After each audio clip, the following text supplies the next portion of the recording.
Chapter 15. A Friar's Life and a Beggar's Life. Cold winter had passed and spring had come.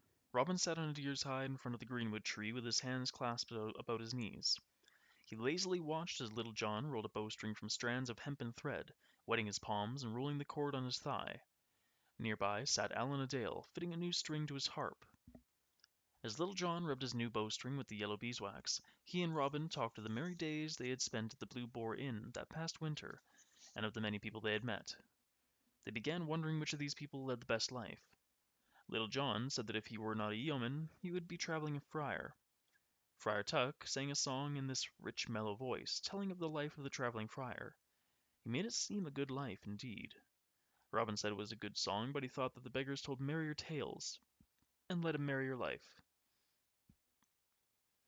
"What do you say to an adventure this fair day, Little John?" suggested Robin.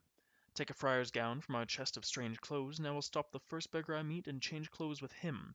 Then we will wander the country and see what happens to each of us." Little John agreed, and he went to the band storehouse and chose a friar's robe for himself. When he came back, the rest of the men laughed at him, for the robe was much too short.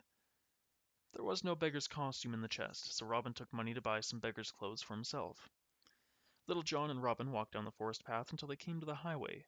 They separated at the first fork, with Robin taking the road to Gainsborough and Little John the road to Blythe. "Farewell, holy father," called Robin, "and may you have no need to pray for your life before we meet again." Little John answered, "Good day, beggar, and may you have no need to beg for mercy before I see you again." That night in Sherwood the red fires glowed brightly, making shadows in the trees and bushes. The brave fellows of the band lay around to hear Robin and Little John tell of their day's adventures.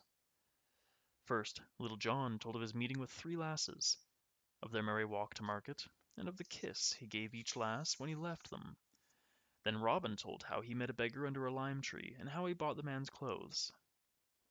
Next, Little John told of the tinker, the beggar, and the peddler who paid for all the ale he could drink at a small inn alongside the road.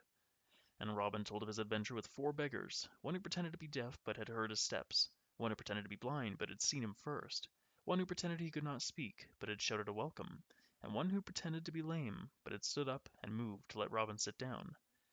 Then he described the fight that began when the beggars found that he did not know the secret words all beggars knew. It was a fight Robin had won, and he had the beggars' money to prove it.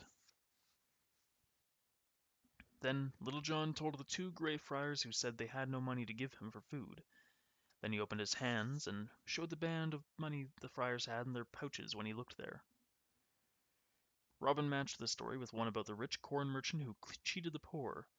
Robin had told the merchant that he was dressed as a beggar to fool the thief, Robin Hood. The wicked merchant then told him that he hid all his money in his shoes, for that very same reason. Robin ended his story by holding up the 2 shoes he had taken from the rich merchant. Everyone listened closely to the stories, and the woods rang with laughter.